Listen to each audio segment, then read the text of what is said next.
The largest active wildfire in the eastern United States has now consumed 35,034 acres in 7 days. More than 1,000 wildfires have ignited across Florida since January 1st, in what the state's own forestry officials are calling the worst fire season in over a decade.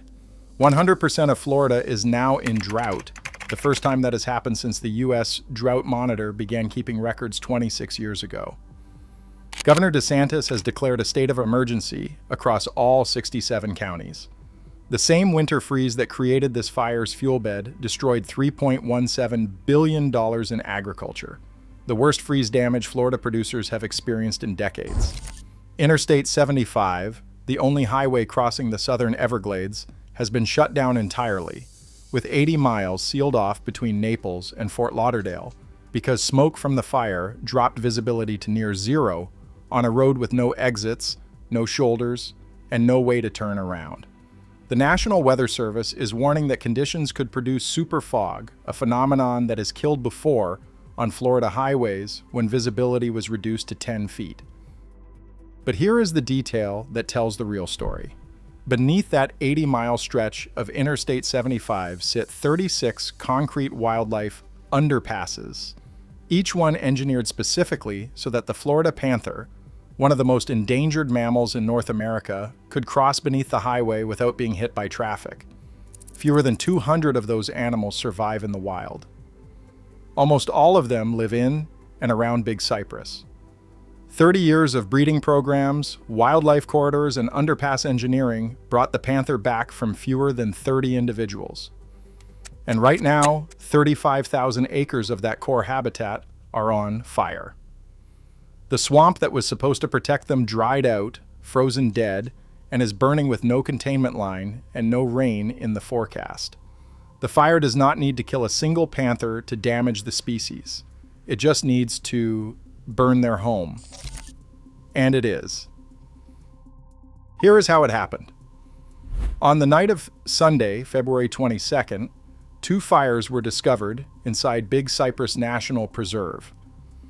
The larger one, designated the National Fire, was burning south of Interstate 75 in the interior of the preserve. By Monday afternoon, aerial mapping placed it at 5,000 acres.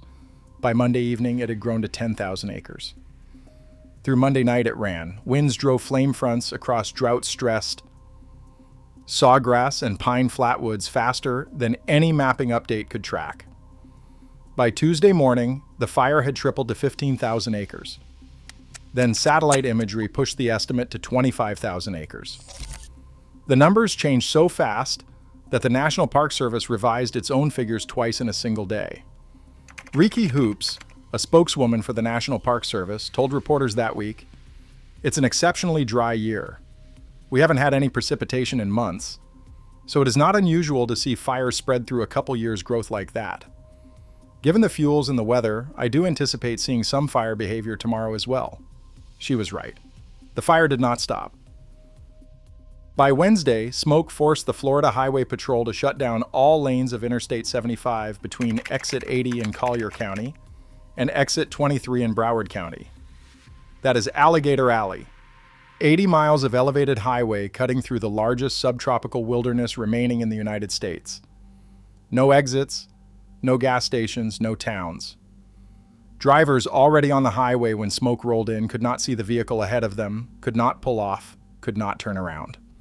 On Thursday, February 26, the National Park Service transferred command to the Southern Area Gray Incident Management Team, led by Incident Commander Fulton Jean Sohn, a veteran who previously led suppression operations on the 51,000-acre Lone Rock Fire in Oregon. At the time of transfer, the fire stood at 25,780 acres. 0% contained.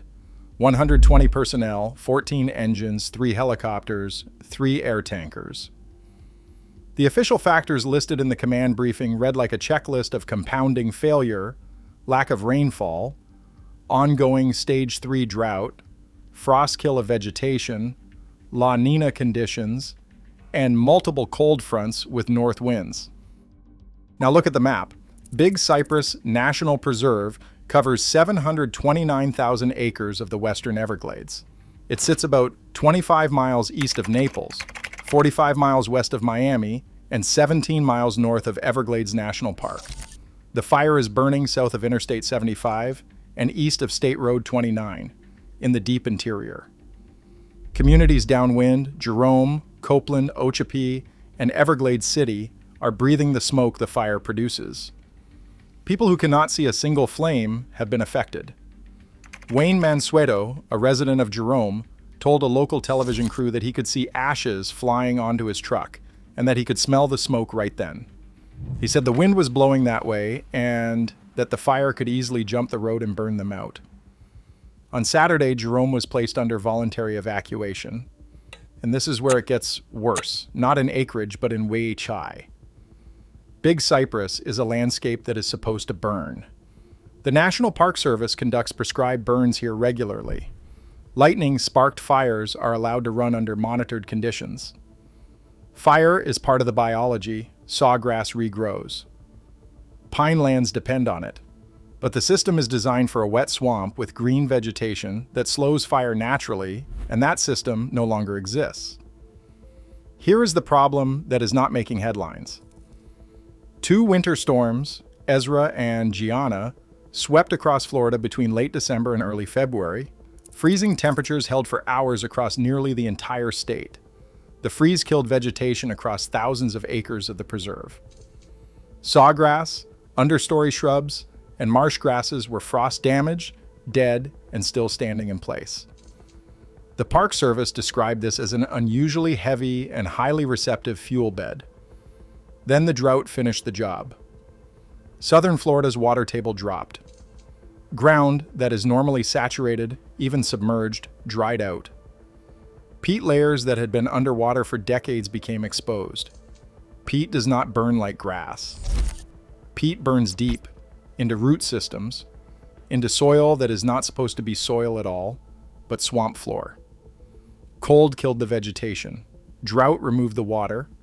Then ignition found a bed of dead fuel stretching across tens of thousands of acres, with nothing wet enough to stop it.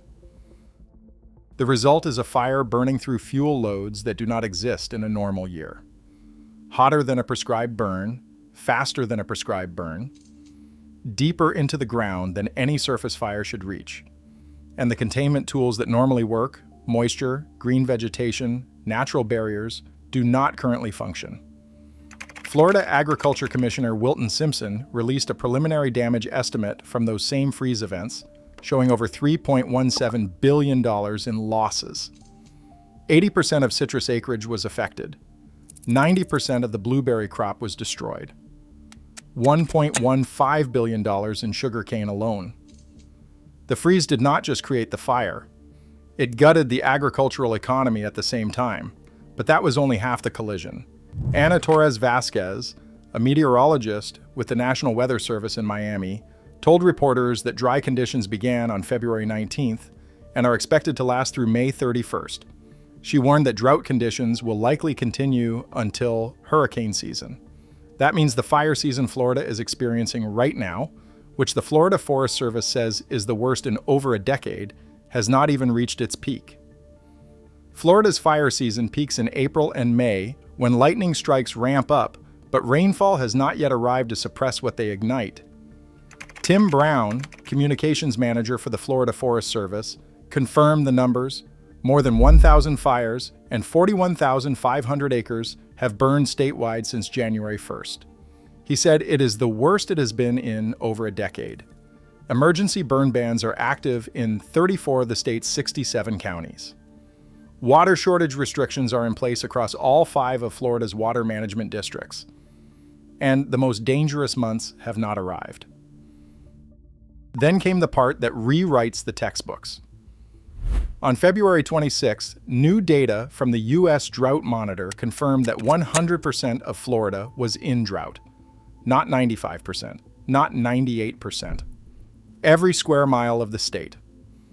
It was the first time that had happened in the 26 years the Drought Monitor has existed. 85% of the state was classified in severe drought or worse, the highest level since March 2001. Nationally, wildfire acres burned in 2026 already stand at 385,991, more than 4 times the 10-year average. And it is still February.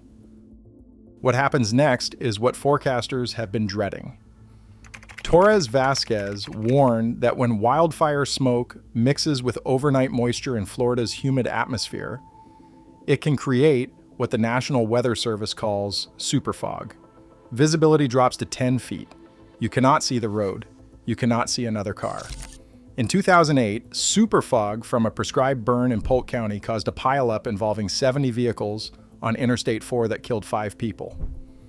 In 2012, a brush fire near Gainesville mixed with fog on Interstate 75 and triggered a 25-vehicle crash that killed 11. The conditions for superfog are now present across the national fire area.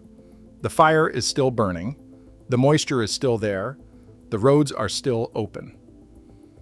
As of Saturday, March 1st, the national fire has reached 35,034 acres and 27% containment, the first containment achieved after a full week at zero.